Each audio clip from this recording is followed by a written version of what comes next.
Welcome back to our channel. ఇది మనం ఈరోజు ఫిష్ పికిల్ పట్టుకుంటున్నాం అండి. దీన్ని ముందుగా మజ్జిగ కొంచెం, సాల్ట్ కొంచెం, పసుపు కొంచెం వేసి శుభ్రంగా వాష్ చేసుకొని మనం బయటే వాష్ చేయించుకొచ్చాం. కానీ ఇంటికి వచ్చిన తర్వాత కూడా ఒక 5-6 సార్లు క్లీన్ చేసుకోవాలి. క్లీన్ చేసుకొని దీనికి లైట్గా ఉప్పు, పసుపు పట్టించేసి డీప్ ఫ్రై చేసుకుంటున్నాను. ఫస్ట్ ఆయిల్ కర్నూలు శనగ నూనె అండి నేను వాడేది.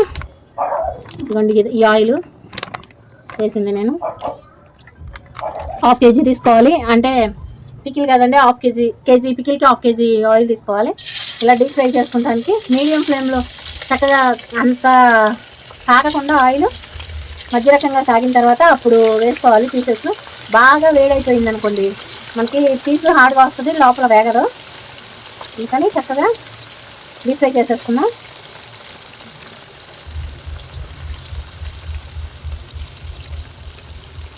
త్వరగా ఉంటుందండి, ఒకసారి ట్రై చేసి చూడండి. ఫిష్ పికిల్ చాలా చాలా టేస్టీగా ఉంటుంది.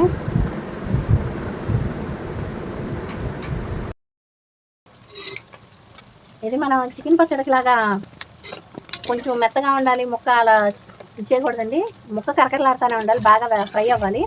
అప్పుడే మనకి లోపల ఉన్న ముళ్ళు కూడా వేగి మనం తినేటప్పుడు మన నోటికి తగులుతూ ఉంటే వెంటనే తీసేసుకోవచ్చు, ముక్క కూడా వేగిపోద్ది. అందుకనే నేను బాగా డీప్ ఫ్రై చేస్తున్నానండి.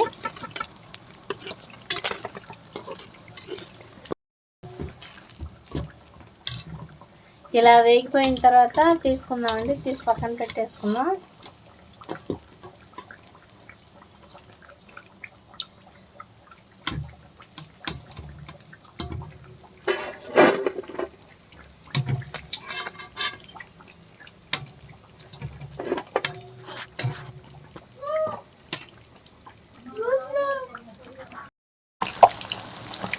అది ఫ్రై అయిన తర్వాత మనం పైకి లేపితే లెగిపోతాయండి. ఆ లోపల పైకి కదిలించమాటండి. ఆ పైన పొట్టు ఊడిపోతే మళ్ళీ పికిల్కి సెట్ అవుతాం. ఈ చేప ముక్క ఇలా అండి, మనం ఇలా ఇరిపితే ఇరిగిపోవాలి, అలా ఫ్రై చేసుకోవాలి.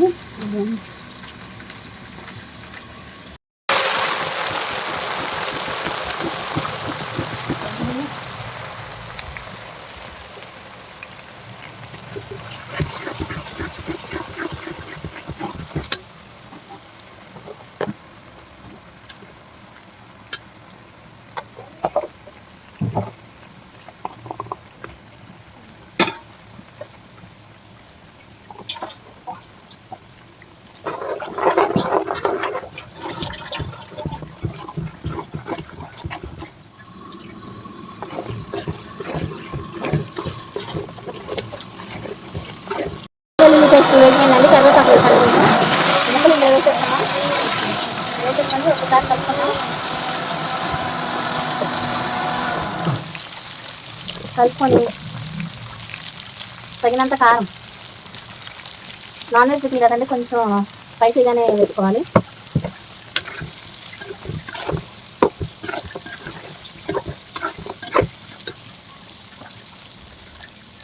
ఇది హోమ్ మేడ్ పొడి మసాలా అండి, ఇంట్లోనే తయారు చేసుకున్నాడు. అది కొంచెం వేసుకుందాం.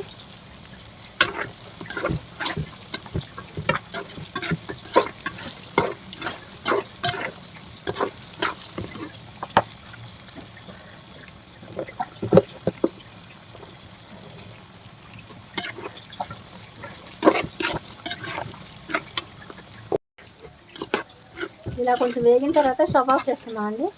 మనకెంతో నోరూరించే ఫిష్ పికిల్ రెడీ అయిపోయింది. చల్లారిన తర్వాత నిమ్మరసం పోసేసుకుంటే మనకి ఫిష్ పికిల్ రెడీ అయిపోయింది.